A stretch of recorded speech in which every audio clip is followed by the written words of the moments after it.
Welcome my friends, I am Dr. S. Mondol, BHMS Honours Consultant Homeopathic Physician. আজ আমি খুব গুরুত্বপূর্ণ একটা বিষয়, এই টপিকটা বিশেষ করে যারা জুনিয়র ডাক্তার আছেন, যারা হোমিওপ্যাথিক প্র্যাকটিস করেন তাদের জন্য, প্লাস সাধারণ মানুষের জন্য।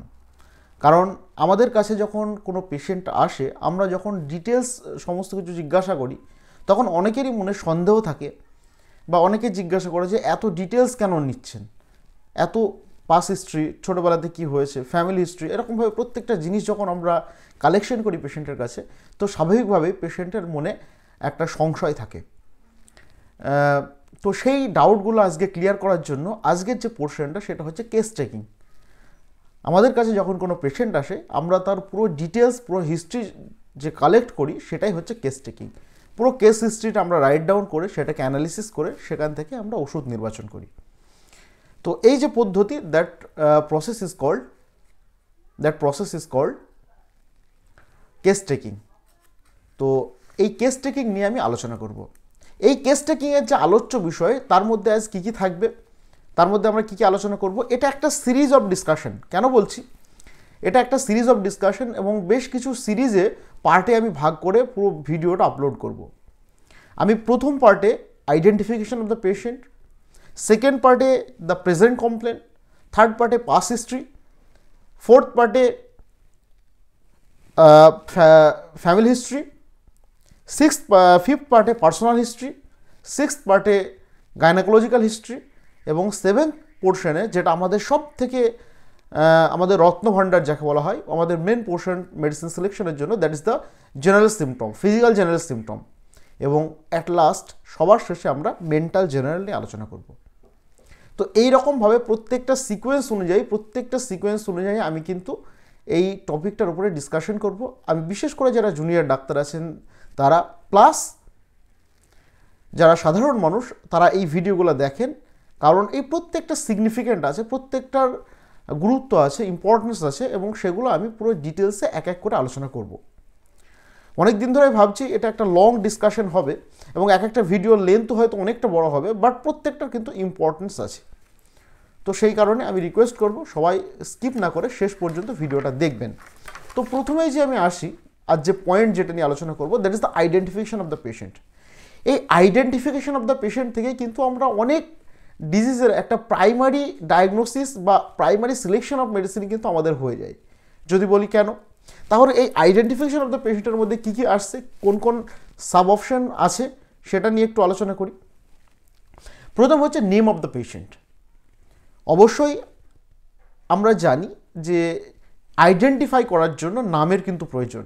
এই নেম অফ দ্য পেশেন্ট আমাদের কাছে কি গুরুত্বপূর্ণ, অবশ্যই নাম থেকে আমরা কিন্তু জেনারেলি কয়েকটা জিনিস আমরা প্রথমে বুঝতে পারি। একটা নাম থেকে সে মেল না ফিমেল, 85% কেসের ক্ষেত্রে, কারণ এরকম অনেক নাম আছে যেগুলো মেল এবং ফিমেল, পুরুষ এবং মহিলাদের সেম হয়, বাট আমি সেদিকে যাচ্ছি না। নেম অফ দ্য পেশেন্ট থেকে আমরা কিন্তু পেশেন্টের যেরকম আইডেন্টিফিকেশন পাই, ঠিক সেরকমভাবে আমরা পেশেন্টের লিঙ্গ বা সেক্স সেটা আমরা কিন্তু জানতে পারি, সেটা মেল কি ফিমেল, পুরুষ বা মহিলা, সেটা কিন্তু আমরা জানতে পারি। নাম থেকে আমরা তার রিলিজিয়ন, তার কি ধর্মে সে বিলং করে, সে হিন্দু,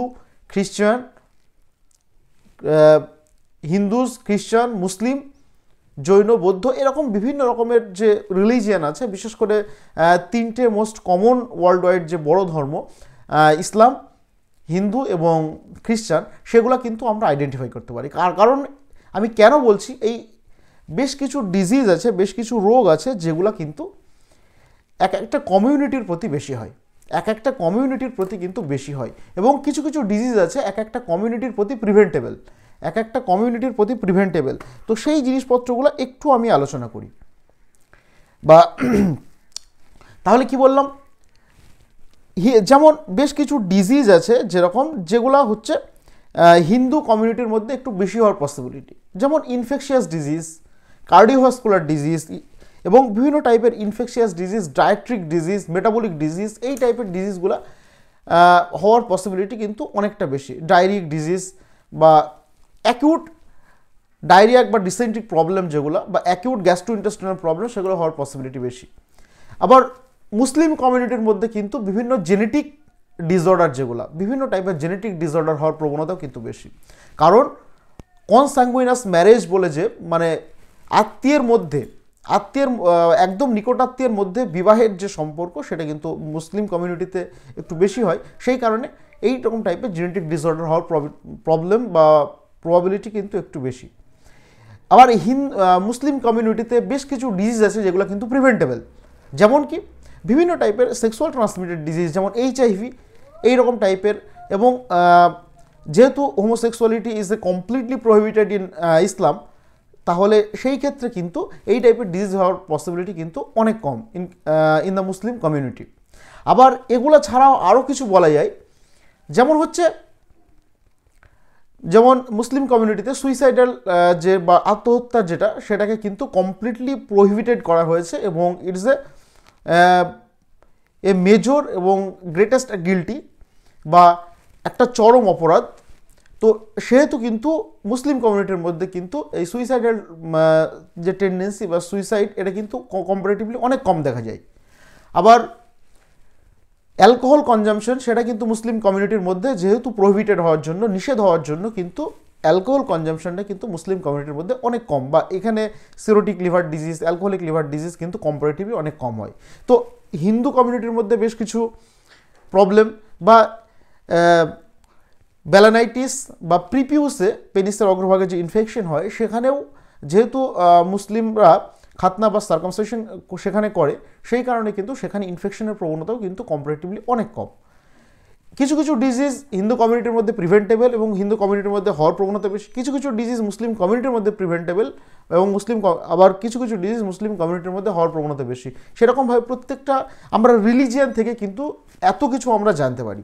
তো আইডেন্টিফিকেশন পয়েন্টে আমরা প্রথমে যেটা রাখবো সেটা হচ্ছে নেম অফ দ্য পেশেন্ট, তারপর হচ্ছে সেক্স অফ দ্য পেশেন্ট, সেটা মেল না ফিমেল, পুরুষ বা মহিলা, সেটা আমরা জানবো। তারপরে হচ্ছে রিলিজিয়ান অফ দ্য পেশেন্ট, কি ধর্মে সে বিলং করে, এটা তাহলে এই ধর্ম থেকে আমরা এত কিছু কিন্তু জানতে পারি। এরপরে আমরা address of the patient, address বা ঠিকানা, এই অ্যাড্রেস অফ দ্য পেশেন্ট বা ঠিকানা থেকে আমরা অনেক কিছু জানতে পারি। আমরা কি কি জানতে পারি? অ্যাড্রেস অফ দ্য পেশেন্ট থেকে সেটা কোন রেসিস্টের মধ্যে পড়ছে, কোন দেশের মধ্যে পড়ছে, কোন সাবকন্টিনেন্টের মধ্যে পড়ছে বা কোন মহাদেশের মধ্যে পড়ছে, সেটা যদি আমরা জানতে পারি, এক একটা জায়গায় এক এক ধরনের ডিজিজ হওয়ার প্রবণতা কিন্তু কম্পারেটিভলি অনেক বেশি। যেমন ম্যালেরিয়া হওয়ার প্রবণতা কিন্তু সাব আফ্রিকান এবং সাব এশিয়ান যে কান্ট্রি যেগুলো আছে, সেখানে এই ম্যালেরিয়া হওয়ার প্রবণতা কিন্তু কম্পারেটিভলি অনেক বেশি। বা আন্ডার ডেভেলপড ডেভেলপড কান্ট্রি যেগুলো, সেখানে কিন্তু ম্যালেরিয়া বা এরকম টাইপের ইনফেকশাস ডিজিজ হওয়ার প্রবণতা কিন্তু অনেক বেশি। ইন ডেভেলপড কান্ট্রি যেগুলো আছে, European country, western country, America, ইউরোপের যে দেশগুলো আছে, সেখানে কিন্তু তাদের skin cancer, sexual transmitted disease, HIV এই টাইপের ডিজিজগুলোর প্রবণতা কিন্তু অনেক বেশি। ভারতীয়দের মধ্যে কার্ডিওভাস্কুলার ডিজিজ হওয়ার প্রবণতা অনেক বেশি। তো পেশেন্টের অ্যাড্রেস, রেস, কোন এরিয়ার মধ্যে পড়ছে, সেখান থেকে আমরা কিন্তু একটা কেন বলছি। এবং আরেকটা ইম্পর্টেন্ট, যেমন আমি যদি ম্যালেরিয়ায় ধরি, আমি ইন্ডিয়াতেই ধরলাম এবং সেখানে কোন স্টেটে সে বিলং করে, কোন রাজ্যে সে বিলং করে, সেটা থেকেও কিন্তু অনেক ডিজিজের আমরা কিন্তু ডায়াগনোসিস করতে পারি। যেমন যেমন হচ্ছে ম্যালেরিয়া হওয়ার প্রবণতা কিন্তু আমি একটা করে এক্সাম্পল, এবং এই ডিসকাশনটা প্রত্যেকটা আমি এক্সাম্পলের সাথে মানে বোঝানোর চেষ্টা করব, যাতে আমাদের বুঝতে সুবিধা হয়। খুব ইম্পর্ট্যান্ট এবং ভাইটাল জিনিস হোমিওপ্যাথিক প্রেসক্রিপশনে এবং as well as the management of the ডিজিজে কিন্তু ভীষণ ভাইটাল এই জিনিসটা। সেখানে কি, যদি আমি ম্যালেরিয়ার ক্ষেত্রে ধরি, ম্যালেরিয়া হচ্ছে আমাদের ভারতের 4টে স্টেট আছে, সেখানে এই 4টে স্টেটে কিন্তু ম্যালেরিয়া হওয়ার প্রবণতা কিন্তু চরম। তার মধ্যে ওড়িশা, মধ্যপ্রদেশ, ছত্তিশগড় এবং ঝাড়খণ্ড, এই 4টে স্টেটে কিন্তু ম্যালেরিয়া হওয়ার পসিবিলিটি কিন্তু অনেক বেশি। তো এটা আমরা কিন্তু রুল আউট করব, এটা আমরা মাথায় রাখবো। এরপর এখন পেশেন্টের কমিউনিকেশনের জন্য পেশেন্টের কোনো ইনফরমেশন বা সেটাকে স্টোর করে রাখার জন্য বা যোগাযোগ করে রাখার জন্য এখন মাস্ট একটা জিনিস, সেটা হচ্ছে ফোন নম্বর বা মোবাইল নম্বর। সেটা অবশ্যই আমরা রাখবো পেশেন্টের, কারণ সমস্ত ডাটা যে কোনো আপডেটেড দেওয়ার জন্য সেটা আমরা, এটা মোবাইলের কি ইম্পর্টেন্স বা গুরুত্বপূর্ণ সেটা মনে হয় না আমাকে বোঝাতে হবে। এবং age of the patient is very important, another very important factor for identification of the patient is the age of the patient. Age of the patient is very important. কেন এজ অফ দ্য পেশেন্ট? কারণ বেশ কিছু disease আছে যেগুলো কিন্তু most commonly বাচ্চাদের হয়, বেশ কিছু ডিজিজ আছে যেগুলো কিন্তু ইয়াং এজ গ্রুপে হয়, আবার বেশ কিছু ডিজিজ আছে যেগুলো ওল্ড এজে হয়। তো এজ অফ দ্য পেশেন্ট যখনই আমরা জানবো, একটা 40 বছরের লোক বা 30 বছরের যুবক কিন্তু বেড ওয়েটিং বা বিছানায় প্রস্তাব নিয়ে আসে না, বিছানায় প্রস্তাব নিয়ে আসে কিন্তু একটা বাচ্চা ছেলে। তো বাচ্চা ছেলের যে প্রবলেমগুলো, measles, mumps, scabies, measles, mumps, scabies, tonsillitis, এই টাইপের প্রবলেমগুলো বেসিক্যালি একদম চাইল্ডদের বেড ওয়েটিং, বিছানায় প্রস্তাব করা, এগুলো কিন্তু বেসিক্যালি বাচ্চাদের ক্ষেত্রে দেখা যায়। কিন্তু ইয়াং এজ গ্রুপের মধ্যে যে প্রবলেমগুলো বেসিক্যালি, যেমন অ্যাকনি, বিভিন্ন টাইপের functional problem, acne, gastro intestinal disturbances, এরকম টাইপের প্রবলেম কিন্তু ইয়াং এজ গ্রুপের মধ্যে দেখা যায়। এবং আরেকটা কথা, সেটা হচ্ছে ওল্ড এজেড পেশেন্টের ক্ষেত্রে যেমন কার্ডিওভাস্কুলার প্রবলেম, যেমন হাইপার কোলেস্টেরনিমিয়ার প্রবলেম বা লিভার ফ্যাটি লিভার, রক্তে কোলেস্টেরলের মাত্রা অধিক হয়ে যাওয়া, চর্বির মাত্রা বেড়ে যাওয়া, ব্লাড সুগার, হাইপার টেনশন, এগুলো কিন্তু ওল্ড এজেড পেশেন্টের ক্ষেত্রে হওয়ার প্রবণতা কিন্তু অনেক বেশি। তো এজ অফ দ্য পেশেন্ট কিন্তু খুব important factor for identification of the patient. এবং এখান থেকে আমরা কিন্তু a group of disorder, a group of disease কিন্তু আমরা সিলেক্ট করতে পারি বা আমাদের মাথায় কিন্তু স্ট্রাইক করবে। আর সেক্স অফ দ্য পেশেন্ট বলতে গেলে সেটা যেটা বলা প্রয়োজন, বা লিঙ্গ, সেটা মেল না ফিমেল, যদি ফিমেল হয় সেখানে কিন্তু পেশেন্টের পুরো গাইনাকোলজিক্যাল হিস্ট্রি বা গাইনের যে সমস্ত প্রবলেম, সেই প্রবলেমগুলো কিন্তু আমাদের মাথায় আসবে বা আমাদেরকে রুল আউট করতে হবে। সেখানে বিভিন্ন টাইপের ব্রেস্ট ডিসঅর্ডার, বিভিন্ন টাইপের uterine disorder, menstrual disorder, leucorrhoeal disorder বা এনি টাইপ অফ অ্যাবর্শন, সেগুলো আমরা আলোচনা করব। সেগুলো আমরা গাইনাকোলজিক্যাল হিস্ট্রিতে এসে ডিটেলসে আলোচনা করব। তো প্রতিটার ইম্পর্টেন্স আমি আশা করছি বোঝাতে পারলাম। এরপরে আমরা পেশেন্টের ডায়েট্রিক হ্যাবিট আমরা নেব। কেন বলছি? কারণ অনেকেই নন ভেজ থাকে, অনেকেই ভেজিটেরিয়ান থাকে। বিশেষ করে হিন্দু কমিউনিজমের মধ্যে অনেক পার্সন আছে যারা ভেজিটেরিয়ান, কমপ্লিটলি ভেজিটেরিয়ান। আমি হরিদ্বারে গেছিলাম অনেকদিন আগে, তো সেখানে 30 বর্গ কিলোমিটারে একটা মুরগির ডিম পর্যন্ত পাওয়া যায় না, মানে কমপ্লিটলি সবাই কিন্তু ভেজিটেরিয়ান। তো এই যারা ভেজিটেরিয়ান তাদের ক্ষেত্রে কিন্তু বিভিন্ন টাইপের বড় বড় ডাইজেস্টিভ প্রবলেম, যেমন ফ্যাটি লিভার ডিজিজ বা কোলেস্ট্রলের প্রবলেম, এগুলো হওয়ার পসিবিলিটি কিন্তু অনেক কম। যে প্রবলেমগুলো হয় সেগুলো জেনারেলি জাস্ট ফাংশনাল প্রবলেম, একটা দুটো ডোজ খেলেই হয়তো কমপ্লিটলি ঠিক হয়ে যায়। তাহলে আমরা ডায়েট্রিক হ্যাবিট থেকে কিন্তু আমরা আইডিয়া করতে পারি পেশেন্টের কী কী ধরনের প্রবলেম আসে। এরপরে আমরা আলোচনা করব এরপর যে পয়েন্টটা নিয়ে, সেটা হচ্ছে যে তার ম্যারাইটাল স্ট্যাটাস, সে সিঙ্গেল কিনা, বিবাহিত কিনা, ম্যারিড কিনা, বা ডিভোর্সি কিনা, বা উইডো, বিধবা কিনা, এই প্রত্যেকটা জিনিস কিন্তু আমাদের ইম্পর্টেন্ট। কেন ইম্পর্টেন্ট?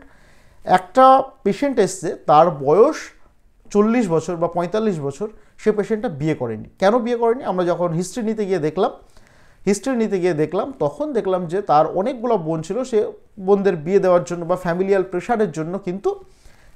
প্রেশারের জন্য সে তারই নিজের বিয়ে করা হয়ে ওঠেনি, বা সংসারটা গোছাতে গিয়ে, সংসারের সমস্ত খরচ বহন করতে গিয়ে তার নিজের দিকেই তার খেয়াল হয়নি। এই যে জিনিসটা, এই যে ওল্ড ব্যাচেলার, সে কিন্তু এখনও ব্যাচেলার, তাহলে তার যে একটা ডিজায়ার, যেটা তার সেক্সুয়াল ডিজায়ার, সেটা সাপ্রেশন হচ্ছে। সেই কারণে আমাদের যেরকম মেডিসিন আছে কোনিয়াম ম্যাকুলেটাম, কিন্তু this is the peculiar picture of the conium maculatum or staphysagria. তাহলে আমরা কিন্তু এই সামান্য এই হিস্ট্রি, ম্যারাইটাল স্ট্যাটাস থেকে, বা ইন কেস অফ ডিভোর্সের ক্ষেত্রে যেরকমভাবে এপিসমেল, বোভিস্ট্রা, ন্যাট্রোমিউরেটিকাম, এই টাইপের মেডিসিনগুলো, যে তাদের জীবনে হঠাৎ করে একটা এমন চেঞ্জেস এসছে, বা তাদের হাজব্যান্ড কোনো অ্যাক্সিডেন্টাল এতে মারা গেছে, বা ডিভোর্সি হয়ে গেছে কোনো কারণে, তাহলে কিন্তু, বা উইডো হয়ে গেছে, বিধবা, হঠাৎ করে কিন্তু একটা যে মানসিক প্রেশার, মেন্টাল প্রেশার হওয়ার জন্য একটা নার্ভাস প্রবলেম কিন্তু আছে। এপিসমেল বা ন্যাট্রোমিউরে একটা সিমটম আছে, যে পেশেন্ট যখন কোনো কিছু দিতে যাচ্ছে তখন কিন্তু হাত এরকমভাবে থরথর করে কাঁপছে, একটা চায়ের কাপ বা ওরকম টাইপের কোনো জিনিস যখন দিতে যাচ্ছে তখন হাত থরথর করে কাঁপছে। তাহলে যদি আমরা ম্যারাইটাল স্ট্যাটাস জানি, বা সেখান থেকে আমরা সাইকোলজিক্যাল সিমটম অনেক পাবো, মেন্টাল সিমটম অনেক পাবো, এবং তার সঙ্গে আমাদের যে মেডিসিন কীরকমভাবে সিলেকশনে চলে আসবে, সেটা কোনিয়াম ম্যাকুলেটাম, ন্যাট্রোমিউরেটিকাম, বোভিস্ট্রা, এপিসমেল কীরকমভাবে আমরা চলে আসবে, বা ইগনেশিয়া, সেগুলো কিন্তু আমরা এখান থেকেই অনেকটা কিন্তু ক্লিয়ার হবে। তাহলে পেশেন্টের যেরকম ম্যানেজমেন্টে আমাদের হেল্প করছে, সেরকমভাবে আমাদের মেডিসিন সিলেকশনেও কিন্তু হেল্প করছে। এরপরে education of the patient, that is another very important factor. Education of the patient, পেশেন্টের শিক্ষাগত যোগ্যতা। কারণ এটা কেন বলছি ইম্পর্টেন্ট, একজন ফার্মার বা একজন শ্রমিক, একজন ডে লেবার তাকে আমরা যে লেভেলের কোশ্চেন করব বা প্রশ্ন করব, কিন্তু একজন গ্র্যাজুয়েট, একজন ডক্টর, একজন প্রফেসর, একজন সায়েন্টিস্ট, একজন ইঞ্জিনিয়ার, তাকে আমরা সেই লেভেলের কোশ্চেন করব না। তাকে একটা ইন্টেলেকচুয়াল কোশ্চেন বা তাকে আমরা সেই ল্যাঙ্গুয়েজে কিন্তু জিজ্ঞাসা করব না। তো কোয়ালিফিকেশন অফ দ্য পেশেন্ট সেটা কিন্তু অবশ্যই আমাদের হেল্প হবে, আমাদের কোশ্চেনিংয়ে হেল্প হবে, আমাদের কেস টেকিংয়ে হেল্প হবে, এবং অবশ্যই আমরা যে ম্যানেজমেন্ট করব ডিজিজ ম্যানেজমেন্টে, সেখানে কিন্তু আমাদের ডিজিজটা আমাদের হেল্প হবে। এরকম আমরা অনেক পেশেন্ট এখন পাই যারা অলরেডি গুগল থেকে সমস্ত কিছু ঠিকঠাক করে দেখে আসে। অর্ধেক কথা তারা ডিজিজ বা রোগ সম্পর্কে অর্ধেক কথা তারা গুগল থেকে সমস্ত কিছু দেখেই আসে, এবং এমনভাবে সমস্ত কথাবার্তাগুলো বলবে যে সমস্ত মানে তারা অলরেডি ডাক্তারি পাস করেছে, কিন্তু ব্যাপারটা সেরকম নয়। তাহলে সেই সমস্ত পেশেন্টের ক্ষেত্রে কিন্তু ট্র্যাগল করতে হবে একটু ইন্টেলেকচুয়ালের সাথে। ওই জন্য পেশেন্টের কোয়ালিফিকেশন বা পেশেন্টের অকুপেশন, পেশেন্টের এডুকেশন জানাটা ভীষণ important in case of homoeopathic case taking. এবং এরপরে আপাতত সর্বশেষ যে পয়েন্ট, যেটা identification of the patient, that is the occupation of the patient বা nature of work. Occupation of the patient বা নেচার অফ ওয়ার্ক, কী টাইপের কাজ পেশেন্ট করে বা কী টাইপের অকুপেশন পেশেন্ট করে, সেটা কিন্তু জানাটা ভীষণ গুরুত্বপূর্ণ। কেন বলছি, যেমন ইন কেস অফ ফার্মার, যারা কৃষক, তাদের ক্ষেত্রে বিভিন্ন টাইপের lungs disease, farmers lung disease বা বিভিন্ন টাইপের ফুটে, পায়ে ফাঙ্গাল ইনফেকশন হওয়ার প্রবণতা কিন্তু বেশি। সবসময় কাদায় কাজ করছে, জলে কাজ করছে, তাদের ক্ষেত্রে কিন্তু পায়ের তলায় ফাঙ্গাল বা নখের ওখানে ফাঙ্গাল ইনফেকশন হওয়ার প্রবণতা কিন্তু অনেক বেশি। যদি কেউ অ্যাসবেস্টোসিস বা সিমেন্টের কারখানায় কাজ করে, পাথরের কলকারখানায় কাজ করে, তাদের ক্ষেত্রে কিন্তু অ্যাসবেস্টোসিস বা ওরকম টাইপের যে লাং ডিজিজ আছে, সিলিকোসিস, এই টাইপের ডিজিজ হওয়ার প্রবণতা কিন্তু অনেক বেশি। একজন মিল্ক ফ্যাক্টরিতে কাজ করে বা চামড়ার লেদার কমপ্লেক্সে কাজ করে, যেখানে কিন্তু সবসময় পরিবেশটা স্যাঁতসেঁতে থাকে, তো সেই স্যাঁতসেঁতে থাকার জন্য সেই সমস্ত পেশেন্টের ক্ষেত্রে অ্যাজমা হওয়ার প্রবণতা অনেক বেশি। তো অকুপেশন অফ দ্য পেশেন্ট বা তাদের কি করে সেটা থেকে, তার পেশা কি, সেই পেশা থেকেও কিন্তু অনেক প্রবলেম আমরা বা অনেক ডিজিজকে আমরা ডায়াগনোসিস করতে পারি।